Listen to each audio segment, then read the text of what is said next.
Kia ora. Hello, my name is Debbie, and this is my new YouTube channel. I haven't prepared any of this. I don't know what the hell I'm doing. All I know is that I felt this overwhelming urge this morning to start talking because I've just come out of essentially hell. And my new YouTube channel is going to be about the Ascension journey, the spiritual journey and the ascension process that the empath is going to go through. And this is my introduction video, as well as I want to start this video talking with the darkest part of the ascension, which is the final ascent. Each subsequent video, I'm also writing a book as well called My Long Journey to Ascension. And each chapter and each video is going to be based on, every point that you go through. You're going to start at the underworld and go up to the ether or spirit. The thing is, if you're on a spiritual journey and you consider yourself to be spiritual, what I've just been through and what other empaths have been through is inevitable to happen. Except what happens is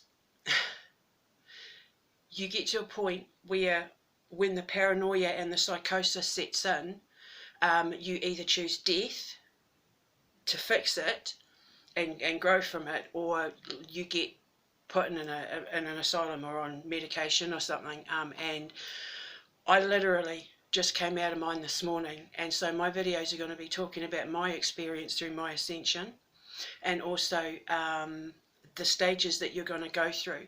So this video is just going to explain everything and start from the bit that I've just come out of, which is the most crucial bit, because for me, saving lives and stopping people from killing themselves, especially empaths, is, in my opinion, my life's purpose. So if you know me from my old channel, you'll know that I used to deal with, the paranormal sciences and stuff. But it became so much more for me than, predicting futures and stuff, because I did readings in that for many years. But the more readings I did, the more people that were coming to me suffering from crippling depression and who were suicidal, and I've talked so many people out of committing suicide, it's not even funny, that it became almost a study for me. And I started observing people's behaviour and studying their behaviour, and I realised that statistically you have a higher chance of suffering from depression or suicidal tendencies or committing suicide if you are an empath. Now, I need to start by explaining what an empath is to me, the way I was raised, to understand it, and the observations I've made to solidify a conclusion for me of what I think an empath is, and it seems to be working. So an empath is a creative person, artist, writer, musician, comedian, someone who takes a thought in here and turns it into a tangible thing that you can read or, hear or look at or touch or feel or taste or whatever.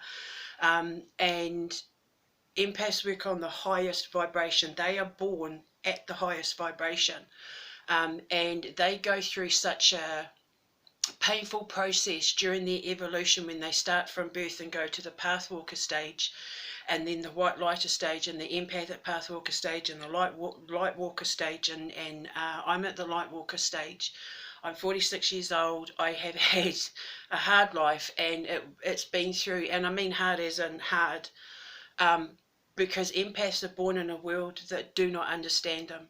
We're weird, we're crazy, we're the freaks and geeks, and nobody gets us. We don't do well at school, we're nonconformists, we don't like authority, we don't think straight, we can't think on a normal frequency like other people.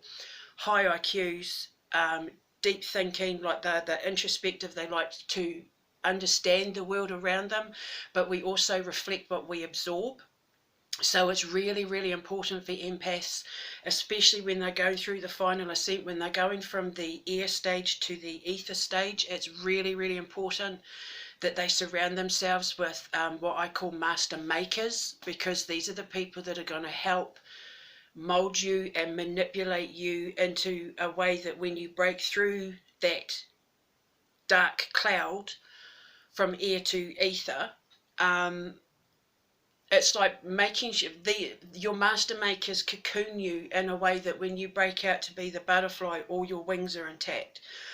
because what happens during the air to ether stage is that you go through a process of confession, you go through a process of like emotional and mental release. So all the people that I hurt, all the people that I had let down, all the people that I disappointed, I spent the last sort of few weeks going around everyone. But you also use those people to release your darkness as well. And this is where it's really hard, because you have to take your punishment, because basically what's happening is you're releasing your spirit for the next stage of your life, whether it's, you know, your next life or this one that you're in. You're releasing all the darkness, all the paranoia, all the fears, all the unanswered questions. You release your inner child. You release the most vulnerable parts of your light side and your dark side, and trust it to the people that you feel drawn to go to, in the hopes that whatever criticism or observation they give you in return is going to help mold you into a better person. Now, the thing is, I went to people and absolutely just let it all out, like all the thoughts and fears and darkness that was in there. I let it all out. Some people didn't reply, some people, you know, were angry and hurt, and I fully accept that. And that's the thing, because the air stage is all about the mind and communication, and you're breaking out of the darkness, because when you go through the ascension process, you literally become two people. You see two versions of everything. You have two intuitions, you have two thoughts, you have two visions. You will see two realities at the same time. You will be two people at the same time. You will have two spirits in your head at the same time. And the people around you help you. They're like the balancing pole. They help you move and manipulate yourself in a way that gets you to the finish line. I've lost a lot of people. I lost my best friend. I've lost my husband. I've lost my daughter, the woman I saw as my daughter, because they couldn't understand what was happening, but I didn't understand what was happening. And what you need to understand is, to the outside world, you are going to appear absolutely nuts, psychotic. People will think you're psychotic. People will think you've had an absolute mental breakdown. I've just spent the last week and a half in complete isolation. My ex-husband took my phone. I stripped myself of my identity, so I removed my names. I removed all my jewelry. I took all my music down that had that reminded me of my childhood or my relationship and stuff like that. I had no TV. I had no communication with the outside world apart from the occasional tweet and stuff like that, because I was documenting my journey and documenting my thoughts on my Twitter page. Now,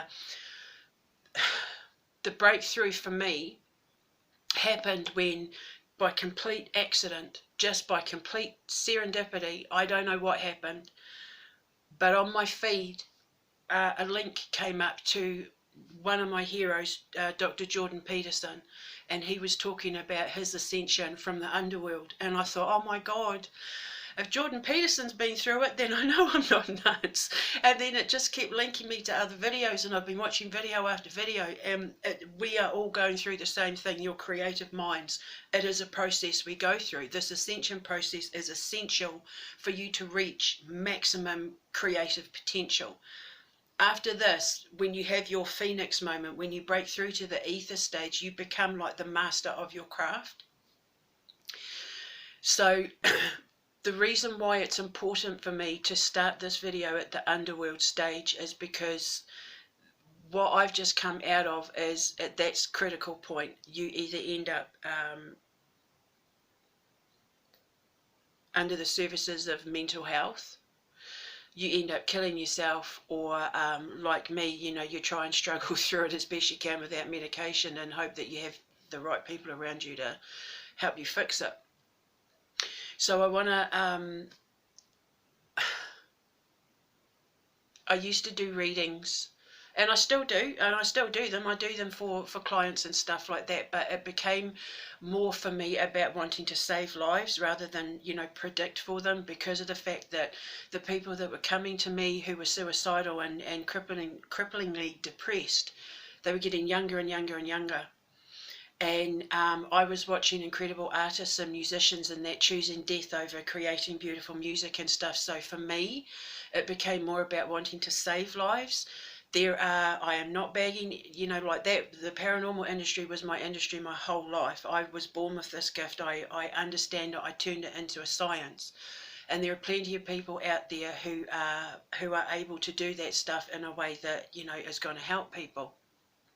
One of my former students, Rhea Brown, if you're in Iowa, or like check her out on Facebook and that, she's perfectly capable of doing readings for you. She's incredible. I trained her, so you know she's good. And so go to her, Rhea brown11@gmail.com or something if you want a reading. She's there, she can help you. There are plenty of people out there when it comes to that sort of stuff that can help you with this. But for me, it's more about, because what's happening is my ex-husband, who suffered from crippling manic depression, it's one of the reasons why our marriage ended, but he is my best friend. He is one of the greatest living, well, he is the greatest living artist, and we're going to set up a gallery together, and I'm going to fill it with the art of all my empath friends. I've got a lot of friends like in California and Ireland and that who do paintings and that, and I'm going to open a gallery, like an empathic gallery, and fill it with the art of the people who I've helped use their art as a form of expression to heal from their depression and stuff like that.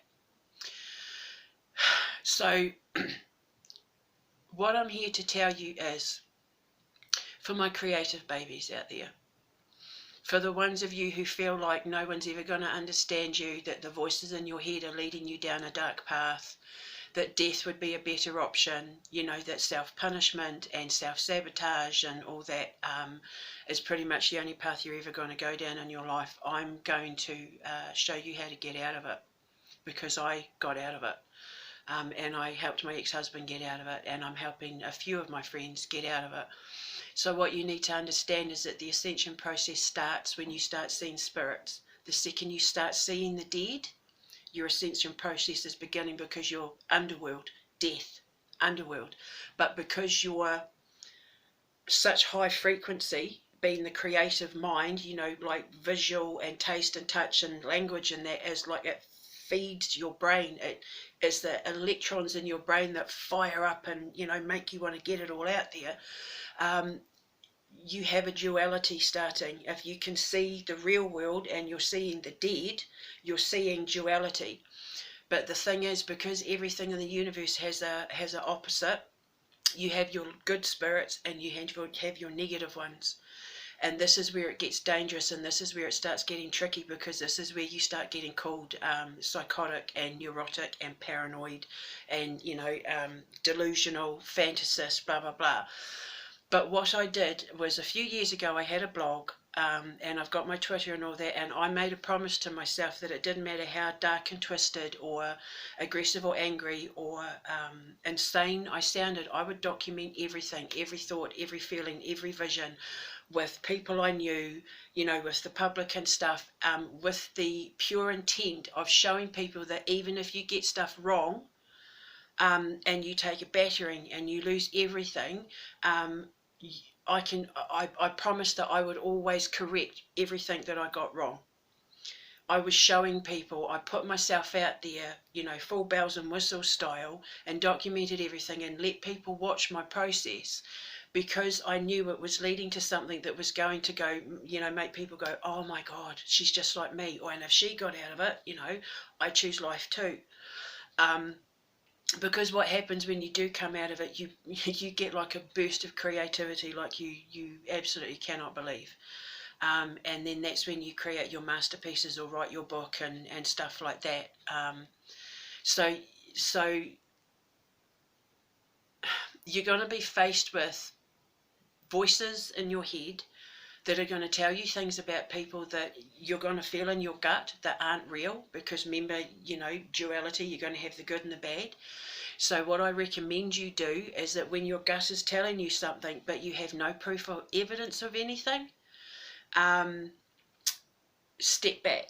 Completely step back from the person, step back from the situation, and then try and manifest positive things from it. So even though your gut might be going, ooh, sort of thing, manifest a positive relationship with the best possible outcome with that person that's making your intuition, you know, go ding, ding, ding. Because you are living a dual existence, you don't know whether that voice in your gut at this point of your ascension is one that you can trust. So the best thing to do is put your energy and focus into manifesting positive things from that relationship. And then it's kind of like everything sort of gets chipped down and washed away. But then it also, you have an overwhelming compulsion to say things. Compulsion to say things. And this is where you have to trust that spirit, your consciousness, your higher self is leading you down a path that's going to be more constructive than destructive with what you say. But you have to take the battering. If you get it wrong, you have to admit you're wrong. If you try to reach out to people and they don't reach back, you have to accept that that's how they've chosen it to be. Everything I do, everything I go through, I do publicly and out loud and with the people around me to show them how I can then fix it when I get it wrong, because I'm trying to be a better person. I'm trying to ascend and become better than the person I was before. Okay, so when you do go to people and you reveal your darkness or you reveal your light, like you beg for forgiveness, or you know, you release your inner child or your fears or the thoughts in your head, it's with the purpose of stripping out all the negative aspects of your mind or of the relationship or of the dynamic, so that when you do ascend, whether it's in this life or, you know, die,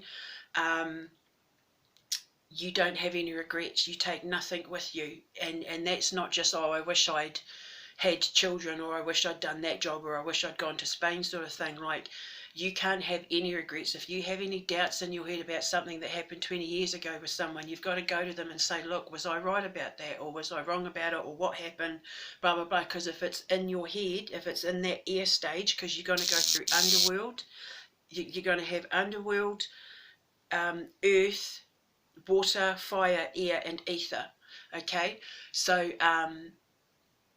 you have to know when you go to these people that they're going to lead you down a path that is going to be constructive, not destructive.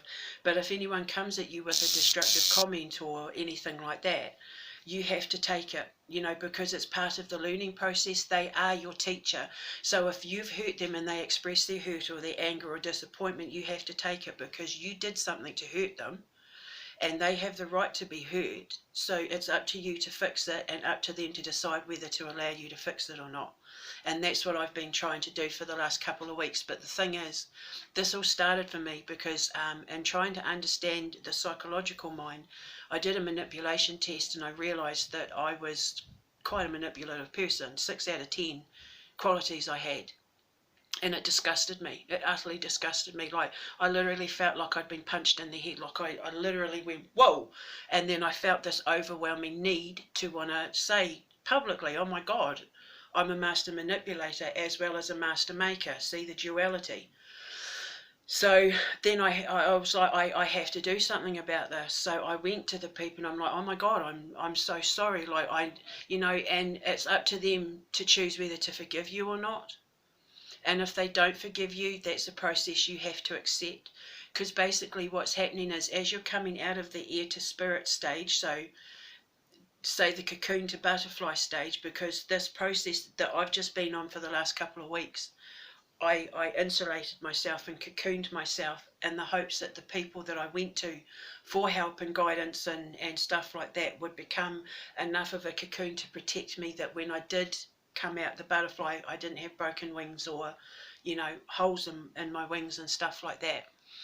I did it knowing full well that I was going to lose a lot of people if they didn't try to understand what, because I keep saying to them, I'm ascending, like, you know, and I keep warning people, like, this is going to happen and that's going to happen, and then of course a few weeks later it would. But if you don't understand the process, or you've not started the process, or you've never been on it, you're never going to understand what it is an empath goes through. Because we're born, I always say an empath is born walking a tightrope with a balancing beam with people throwing balls at their head, you know, and you have to, you know, the positive influences in people and the negative influences in people is what, you know, balances you. So when you're going through the stage where the psychosis and the paranoia and the insomnia and just the voices in your head and you're seeing spirits, because the thing is as well, you will see spirits, but you'll also have the dark side stuff as well, because everything in the universe has an equal and an opposite. So when you see the spirit, you'll also see the dark as well. So I had a lot of that, and because you're paranoid, you think it's coming from other people, you think people have sent you stuff and that, but it's not, it's you. It's all the stuff that's coming out from the underworld, all the darkness that you had from your past lives, all the darkness that you've absorbed growing up, because empaths reflect what they absorb. So if you look at a piece of art, like with Van Gogh and Picasso and stuff like that, they paint what they feel and they paint what they see through the eyes of pain and suffering. And then because an empath will take what they see and take what they feel and put it onto canvas, that has a profound effect on the people that then look at that painting. The Weeping Woman, Picasso's Weeping Woman, just this morning I saw that for the first time, having just woken up from my Ascension, and I just bawled like a baby, because like it just brought so much out of me, because the pain and contortion in her face spoke to me. She was heartbroken, she was devastated, she was in absolute pain, and I felt it because of the fact that I've lost so many people that I love. But I accept that I deserve it, because when I let my darkness out, I didn't know what I was doing, but I do now. And so I'm using my life as an example of how to deal with it, so that you don't ever have to go through what I went through. If I can help you through it and become constructive instead of destructive, then that's what I'm going to do, and I will use my life as the example for that. I recommend you strip yourself of your identity when you're going through that stage where, like, see, a few days ago I was literally sitting on the end of my bed like this, just rocking, trying to get the voices out of my head, just wishing I would die, because I thought I was nuts, and I was trying to express it and nobody understood.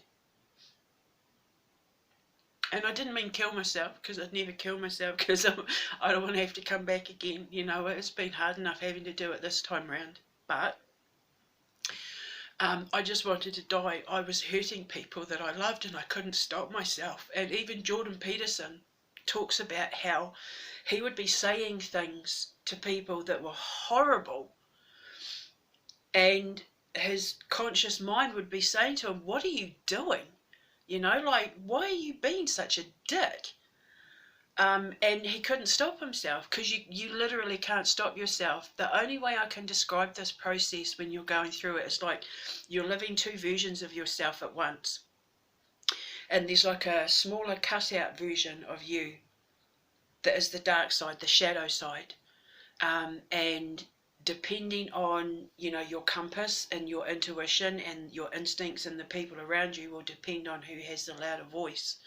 But as you're coming through the underworld stage and doing the earth, water, fire, air, ether, it slowly starts drawing it out.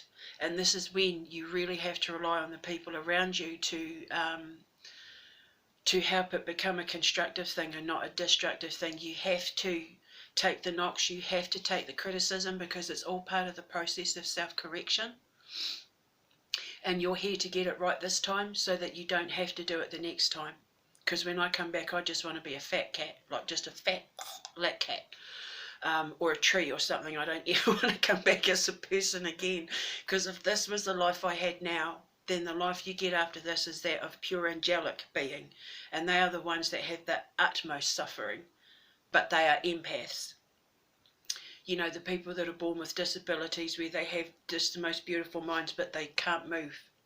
You know, they're trapped. Or, you know, they have diseases, or the people who have the most horrendous suffering in life are the angels. They're the ones that have ascended to the point where they take the pain for the lesson, knowing that it's going to have a greater effect on the entire world. And I'm not strong enough for that. I'm not strong enough because I'm a water sign, I'm a Scorpio, so everything hurts for me. However, this process has actually toughened me up. And when I took my notes, because usually I would hide and cry, and I did cry, I did do a lot of crying, but because I knew I was hurting people, and I kept saying to my friends in there, I'm hurting so bad because I've hurt people. Like, it hurts.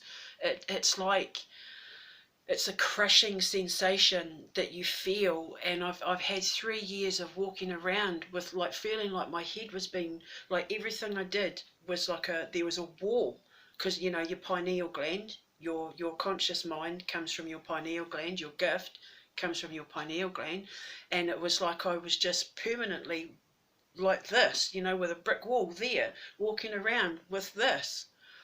But the ascension process extracts it. So what I recommend is that when you are going through that, you know, lashing out phase, and when you realise you're saying things or typing things or texting things or whatever that are aggressive or wrong or hurtful to the other people, this is when you need to just put your phones away and turn everything down, turn everything off and walk away. I had no TV. I didn't listen to music. I didn't talk to anyone apart from very occasionally, you know, and I shut myself in my room. It's Tuesday morning. I haven't eaten in almost a week because I've been purging, sort of thing. You kind of, you lose your appetite. I haven't been sleeping, and I was smart enough to try and limit damage control, but it still had a negative effect, and I had to fix it. I had to fix it. But because I had built up a reputation with some people as being like a liar and a manipulator and stuff, even though I know I'm not a bad person, you can't help yourself, and it's no excuse, but it is this ascension phase is a scientific psychological fact, and I'm going to put some links in the description box below of Jordan Peterson talking about his ascension, and also Jim Carrey. Because you do get deemed insane. People will look at you and think you're insane and lost your mind, and if they're not spiritual, they're never going to understand it. The other thing I did is I stripped myself of all my jewellery, anything that gave me an identity other than Debbie and Mum. I got rid of, because you have to go back to like your birth. You have to go back and process every relationship you've had, everything you've gotten wrong, every kind of nagging doubt or fear you've got. You have to go right back to childhood.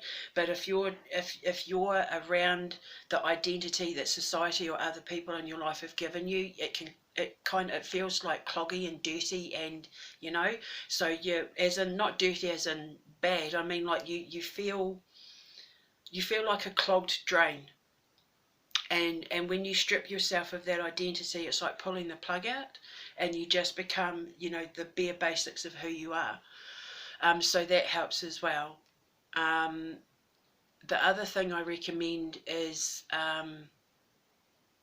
don't eat as light and as naturally as possible. No processed foods, because you know your physical body is part of the ascension. It is earth, you know, and it is there to move and, you know, take care of everything that is inside. So I chose to sort of keto it. So I have like one thing sort of every 16 hours, because you get to a point in the ascension where you're so tightly wound and you're so full of angst and worry and stress and all that sort of thing, that eating the wrong kind of food can make you feel really ill. So, you know, just drink water, no alcohol, no drugs, well, I mean, you can smoke weed, but, and just like organic, healthy foods, because you're obtaining balance, and part of the essential key to balance is the physical, mind, body, spirit, you know, find that balance. I didn't listen to any music, I didn't watch any TV, because of the fact that we reflect what we absorb as empaths. We are also mirrors and stuff, and if you're watching things or listening to things or reading things that fuel the empath's imagination, it can also fuel the paranoia. So be very, very careful who you listen to or watch or read. Keep it light. For me, I stripped my YouTube videos, and if I did feel the need to watch something, it was like funny or cute animals, you know, like keeping it light. Master Maker, the stuff that is there to make you feel good. The people around you who are the master makers are the ones that will give you the criticism and tell you off, but they do it for the purpose of helping you see the error of your ways. I had a really, really bad habit of talking over people and also trying to assert my authority. But what I actually found in this process, that I have zero communication skills when it comes to friendships, in love relationships, and with my children, and that it's fine, but I didn't know how to be a friend. I was literally incapable of having a friendship with people. I didn't know how to deal with it because I didn't trust friends. I didn't trust people.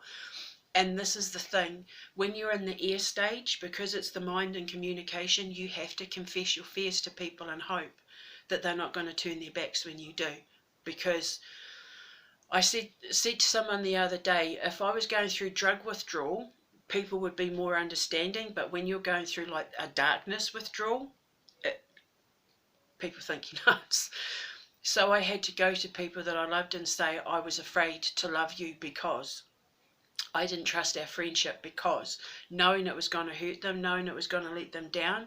But if I didn't get it out, this is the sort of stuff that you take with you in your next life, or it stays with you, and it's not releasing the shadow, it's still leaving a dot of dark in there, and it all has to come out. But it needs to, you can have it come out in a way that well, you hope it comes out in a way that when you express it to the person, they're going to try and understand, you know, because the thing is, if you are spiritual, and 99.9% of my friends are, or the people in my life are, if I'm going through it, they're going to go through it too, and it does start with you seeing the dead. Once you start seeing the dead, that's when you're going to start seeing the shadow as well. Okay, so the other thing is as well, you're going to start having your spirit animals or your totems being introduced. So you might see, for me, it was like constantly, it usually always starts with you have a synchronicity with butterflies, and then dragonflies, and then things like cats and dogs, foxes, owls. For me also as well, it's like corvids, like ravens and crows. Buffalo's a big one for me at the moment. God, I've got so many deer, you know, and when you have these synchronicities with these animals, it's kind of like the planet's way of, if animals and children surround you, they see your light, but they, depending on the specific animal, see, like if an elephant is your totem, it is to do with pure power and destruction.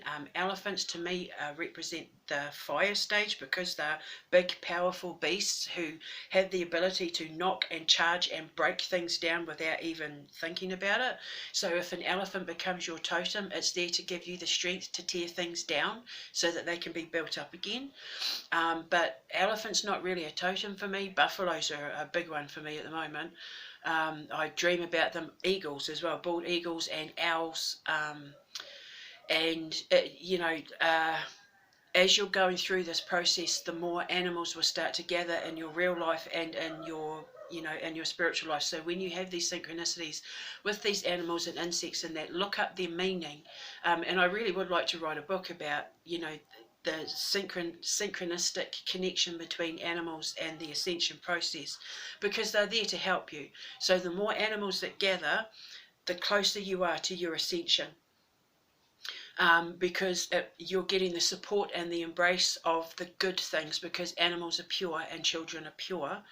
When they gather, and I'm surrounded by children, and I have been for years, like all my friends and followers and that from before know my story with all the kids. When they start to gather, that's when you know you're about to have the breakthrough, because they're offering their strength to you, they're offering their messages to you. And how I knew this morning that I had my breakthrough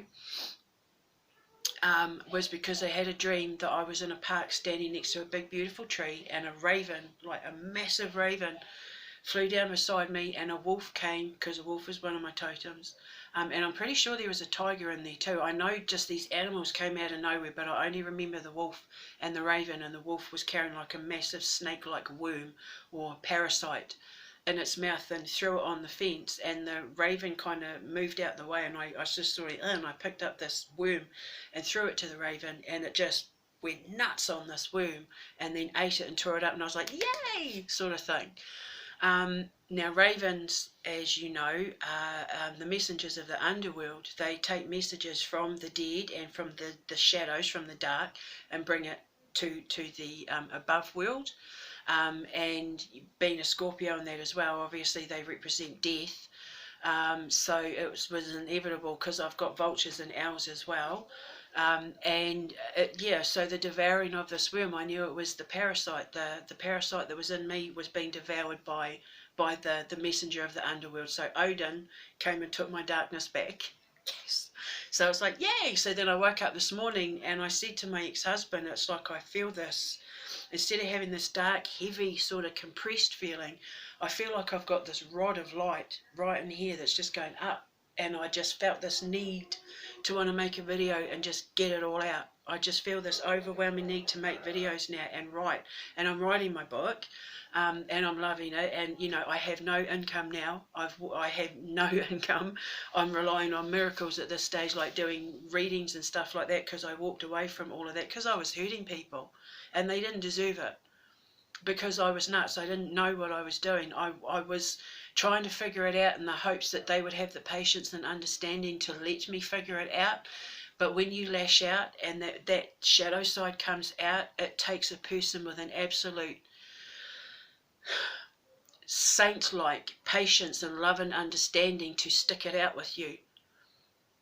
Because honestly, if you read if you watch the Jim Carrey process, like, we all thought he was nuts. We all thought he was, and you can't help, because as well, empaths have like a childlike innocence and a childlike naivety to them.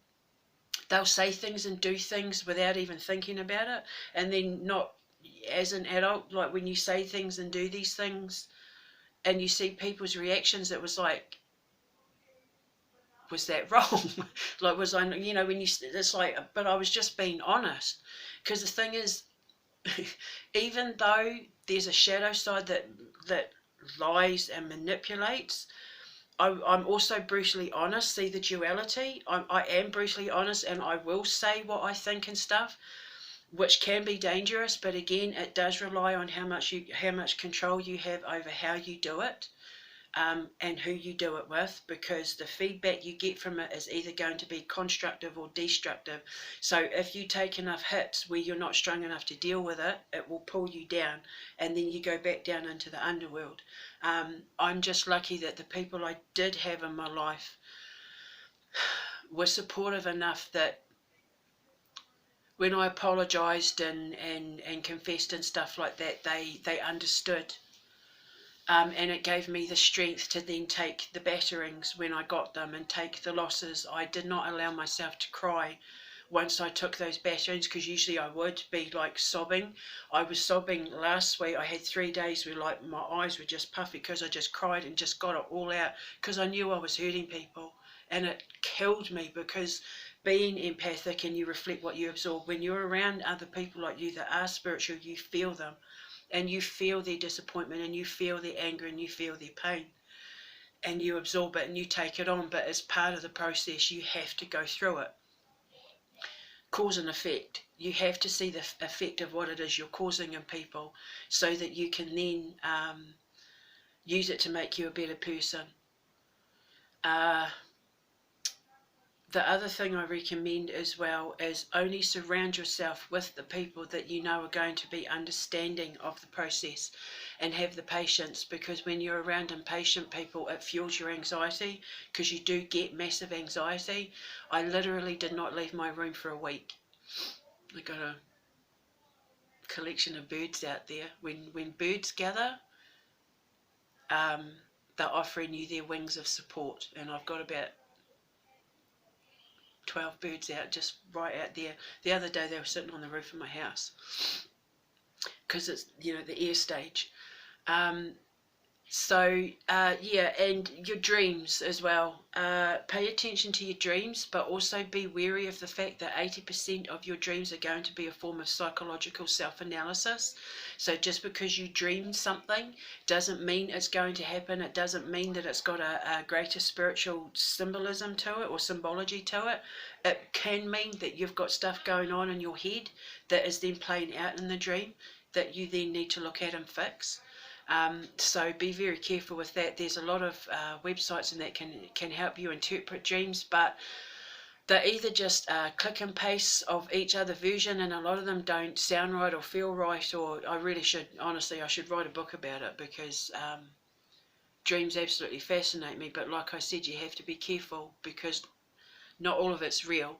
You know, we know for a fact that if you go to bed thinking about someone, they will dream about you in their sleep. If you wake up thinking about someone, it's because they dreamt about you in their sleep. So what you feel and what you think will play out in dreams when you have them. But, you know, I can show you how to know the difference in subsequent videos and stuff like that. The paranoia is horrendous. You are going to feel like you can't trust your own instincts, let alone trust your own mind. And the paranoia fuels that. So you'll be thinking really great things and like manifesting positive things, and then that will be, yeah, but you know, how do you know they're not? And then it's like, you know, and if you then feel it in your gut, you think, oh well, if I'm feeling it in my gut, if my intuition's saying that, then it must be true. And it's really not. Like, this is when you need to step back and just keep away from everyone and everything and look at the evidence. You know, actions speak louder than words in this case, and I'm not even joking. If they're doing stuff that is wrong, then okay. But if they're saying or feeling like it's wrong, then you can't trust that in this stage, because you're dealing with the duality. You don't know if you're being fed darkness or light with what you're thinking. So when the paranoia and that sets in, just step away. I know the light's starting to... Yeah, so just step away, and don't, at this stage in your development, do not trust whatever your gut is telling you. Trust the people around you. Give them a chance to explain themselves, and don't communicate with people via text. You know, it's okay to send the occasional positive message in that, but see, when you're going through that stage where you're gossiping and you're all like, sort of thing, just keep away from people, because it fuels the darkness, and then you become a master manipulator, not a master maker, and then it affects the other people around you who are also empaths in that, and then they absorb it and reflect it back to other people, and it's not fair, and you're spreading darkness. And so you need to limit your contact with people who aren't there in a constructive way, because it can feed the paranoia and the lack of distrust in the process. So I had people around me who didn't hesitate to tell me to snap out of it, and because I love and respect them so much, I did, because I don't want to hurt anyone, you know.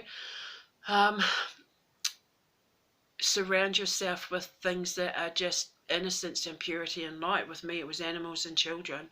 The other thing is I listened to, which helped me so much, because I usually have my headphones on when I work and listen to music and that, but what I did this time, being a water sign, is I listened to thunderstorms and rain on my Spotify.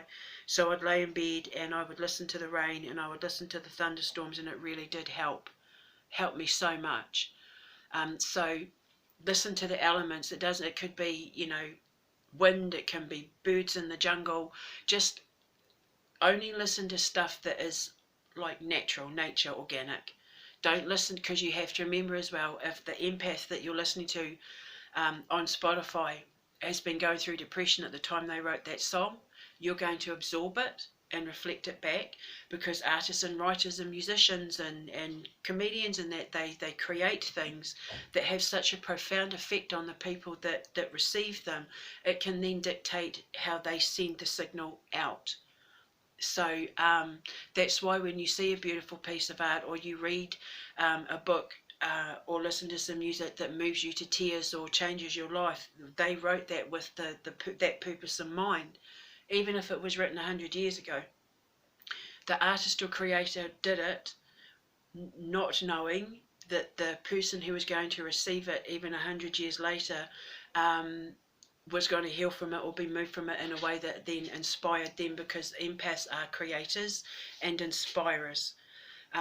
We are here to inspire people and help them. For me, I thought it would, I'm a writer myself, so I'm writing my book, and I did have a blog, but my blog got dark. I was predicting things and doing things that were very dark and needed to finish, and that's when the kids started turning up to pull me out of it. And I had my old YouTube and my old Twitter and all that, and I just completely tore it all down. It's not good for me to be around social media, and that is the other thing as an empath. When you're going through this stage, avoid social media, because you're being fed the fear, and the darkness feeds off fear. The more you feed the dark, the bigger it gets.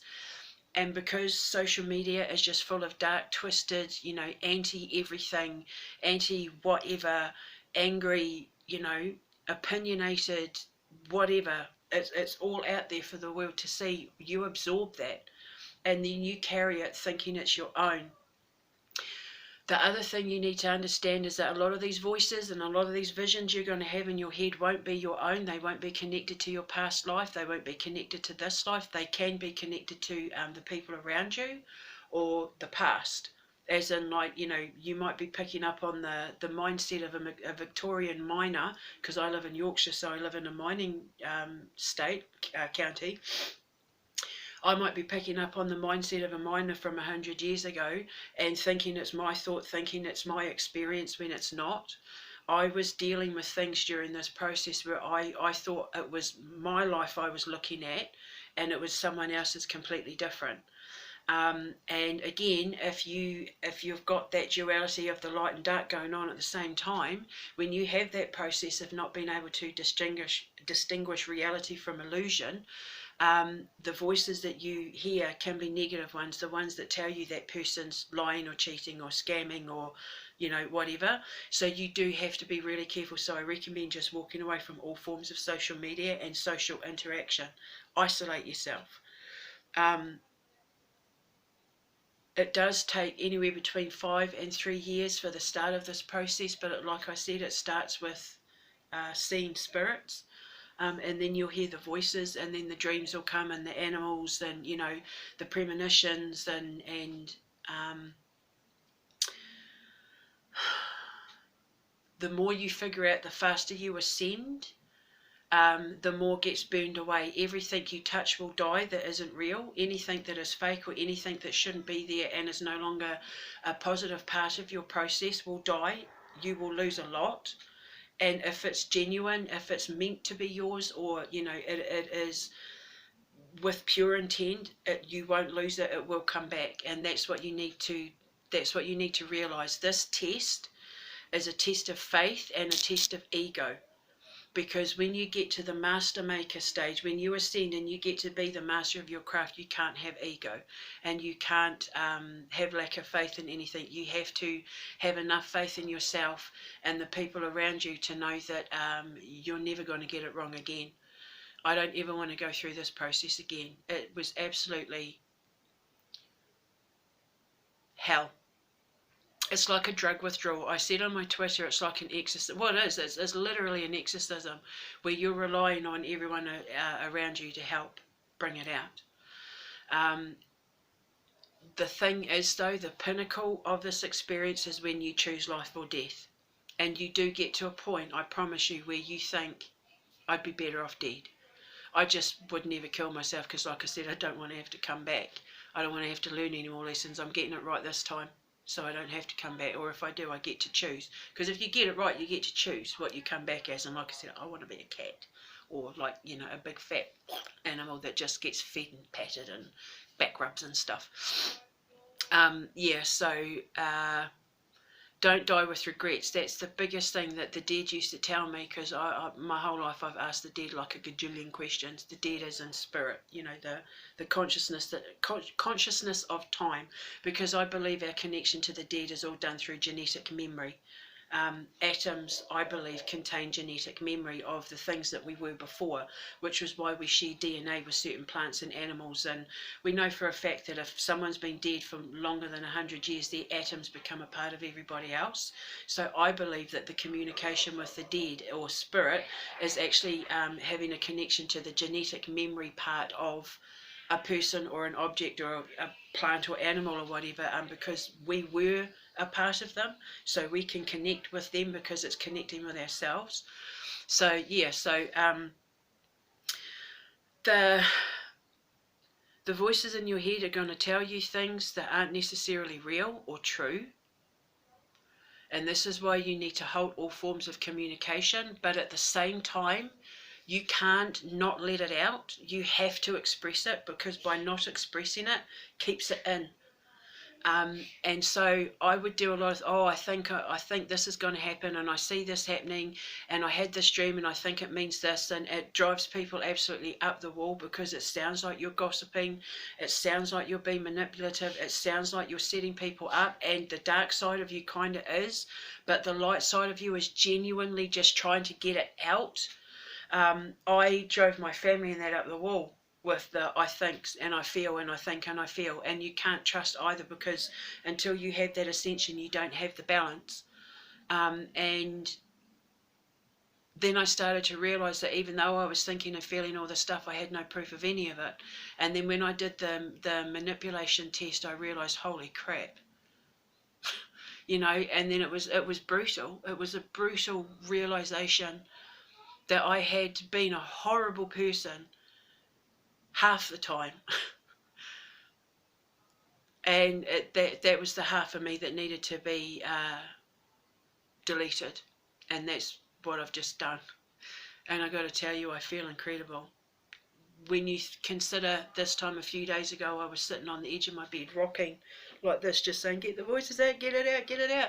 Because I knew, I even said to my ex-husband, am I an evil person? Like, am I actually like an evil person? Have I gotten all of this wrong?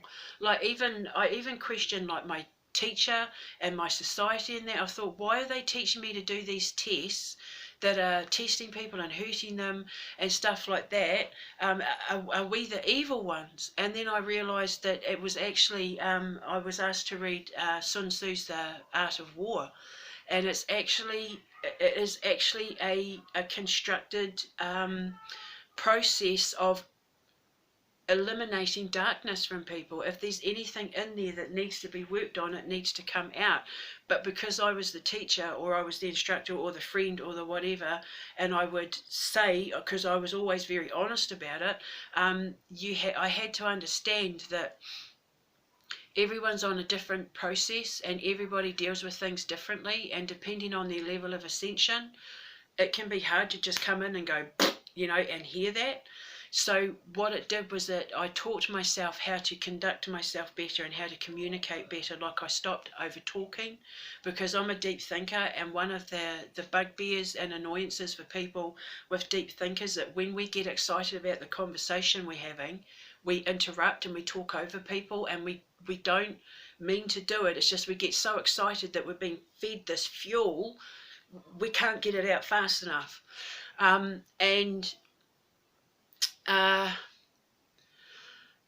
So when you communicate with people,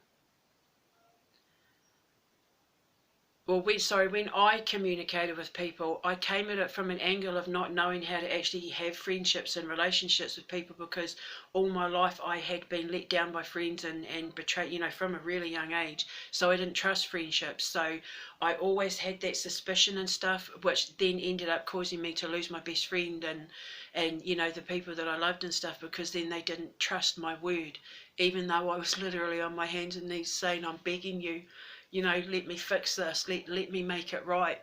And they didn't believe me, and that was hard, but I deserved it, because I had built up such a reputation that I could no longer be trusted.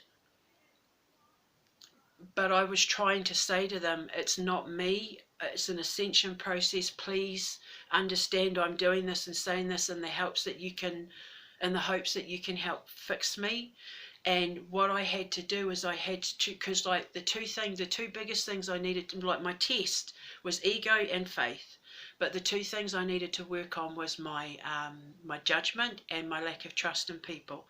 So I had to put myself out there full crazy to the people that I had relationships with that I had hurt in the past, either through me trying to be loving and nurturing, or being honest, or pleading, or going, regressing to the child, or the darkness. I had to trust my judgment that by going to these people, they would help me deal with it in a way that became a part of the healing process.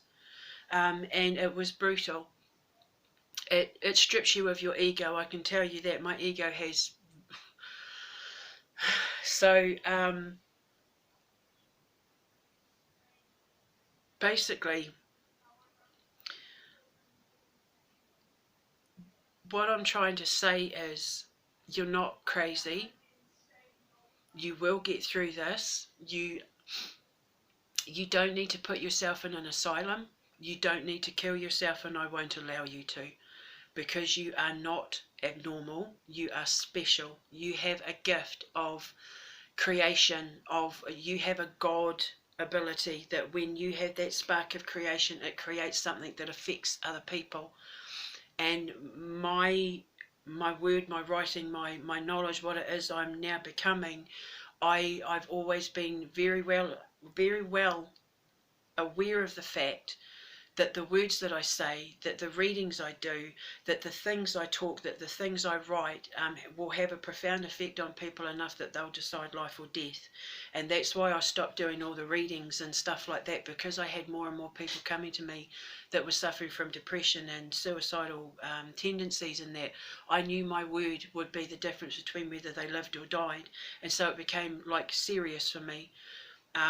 If you've been affected by suicide, I'm pretty sure that you would want to know that if they had been able to get help from someone like me to help them understand their situation and stuff like that, especially if they've been, called psychotic and paranoid and all that sort of thing. If I can help one person heal from the effects of the suicide that they've had in their life, or I can help one person choose life over death, then that's what I'm going to do, because I take what I do very seriously. And that's why I put myself through this in such a public and open manner, because I wanted to show people that even if you make mistakes, it's up to you to fix them in order to make you heal and become a better person, because it's bringing the darkness out. All the bad things you say, because Jordan Peterson talks about that as well, like I said, where but you can't.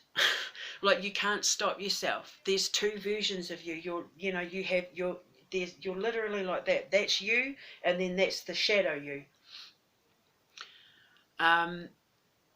And until you have that perfect balance and release the darkness, the stuff that you say and the stuff that you do is going to have a great impact on people in a negative or positive way. But once you release it, then everything you say is positive, because you know the process and you understand now. I took I took etiquette classes. Like, I watched YouTube videos and stuff about how to communicate and conduct myself, like when I'm out in the public and that. I had my friend literally teach me how to be a friend. I would say things and she'd go, well, that's what friends do for each other, right? And I'm like, sort of thing.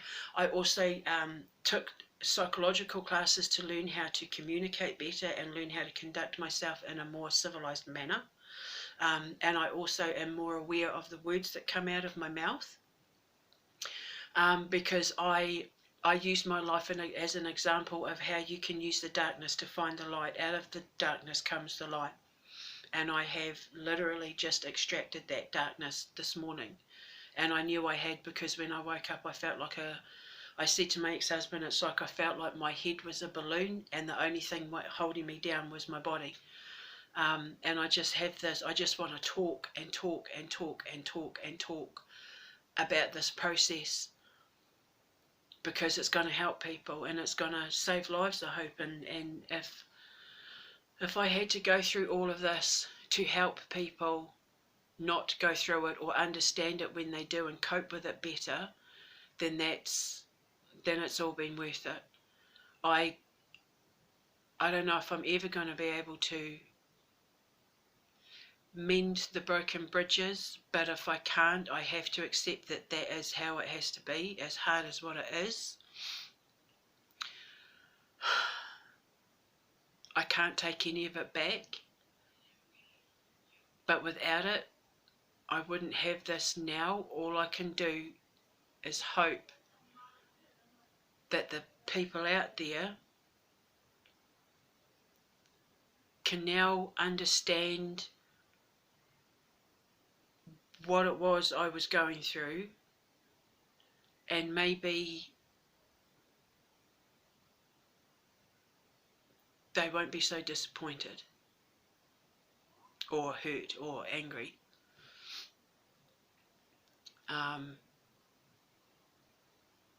Because the love is real, and that's what you need to understand. When you're manifesting, I say, even though you have that fear and that doubt and blah, blah, blah, always manifest the best possible outcome for all concerned, because the love is real. You're saying to people, I love you, I want to be with you, you're this, you're that to me, and it's genuine. It's the mind that's not. The spirit is real. It's the mind that you can't trust. And the mind is ear, and the ear is communication. The things you say, the things you think. And that's the bit you can't trust when you're going through this ascension. So when you're telling people you love them, but they don't believe you, that's hard.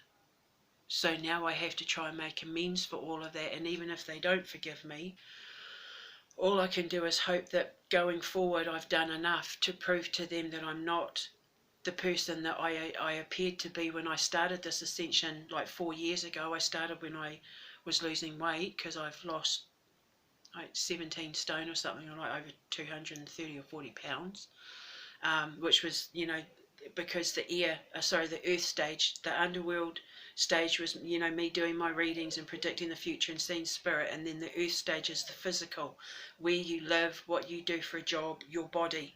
The physical, that's the earth stage. And when I started losing weight, the grounded earth stage, that's when it all started coming out. So I will make these videos when I feel drawn to make them.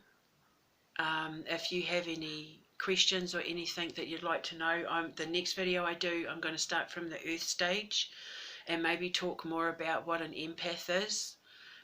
Because there are qualifying traits of an empath that people don't realise is what actually makes them an empath. They're not sensitive to vibration, they absorb it and reflect it. And they are the creative minds, the writers, musicians, artists, scientists, mathematicians, like I said, what they take from here, they put out there. Childlike, love toys, cartoons, fun, free-spirited, very innocent and naive, until you get to the ascension stage when the underworld's coming up. But you still, for the people that know your heart, they will understand it's a process, because someone said to me that you're not the same person. It's not like it's so out of character. And I said, that's exactly it. You're stepping outside of your character. You're stepping outside of your true self to reveal your shadow side. And because it has to come up and out, and the people around you help pull it out by the things that they say and do. So I didn't allow myself to cry, because like I said, usually I would cry. I took the pounding, because it makes you stronger, and I was not a strong person. So I hope this helps. I'm going to keep making these videos, and I'm going to write my book. And yeah, we'll just see where it goes from there. I have nothing to do with my time now, because I have no work or anything like that. So that's what I'm going to do. I'm just going to get the empaths out there, and my hopes is I want to motivational speak. I want to write my book, and I want to open my gallery and fill it with all my empaths art, and then maybe like start a little empath community somewhere like Massachusetts or Maine, or New York, like depending.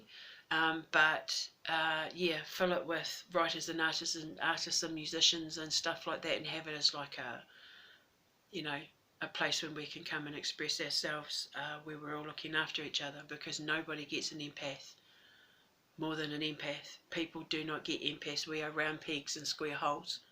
We don't fit in at school. We really don't do well in confined spaces like offices and stuff.